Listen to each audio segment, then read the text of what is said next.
That's basic workers' rights. Ito pa ang malupit. Inutusan ng Department of Labor and Employment o DOLE na bumalik na sa negotiation table at bumalik na sa pagtatrabaho ang mga manggagawang nagsistrike imbes na suportahan ang maliit na aumento sa sahod na kanilang hinihingi. Ang sabi nila, meron silang authority para utusan at tapusin ang labor negotiation, ang collective bargaining agreement na ginagawa or sinasagawa ng mga union.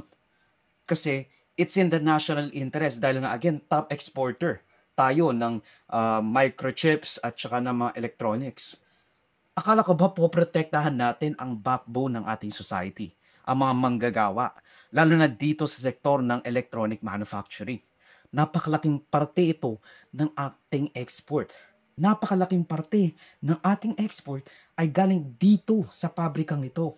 Makita natin itong galamay ng isang ahensya ng gobyerno na para lang sa interes hindi ng tao, hindi ng mga mamamayan, kundi ng mga mayayaman.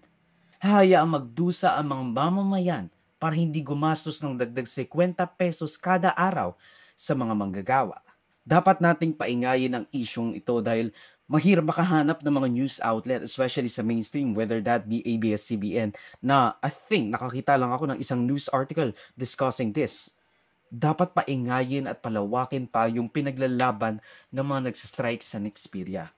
So totoo lang, kahapon ko lang din nalaman itong Nexperia strike. And I know what's usually going on sa mundo, lalo na sa Pilipinas. Makisa tayo sa pinaglalaban ng mga manggagawa sa ating bansa. Huwag tayong pumayag na hatiin at pag-awayin ang ating mga kapwa may hirap, manggagawa at middle class. Dahil ang makikinabang lang sa inis natin sa mga leader at mga nasa union o welga ay yung mga mayayaman, yung mga nakaupo sa posisyon.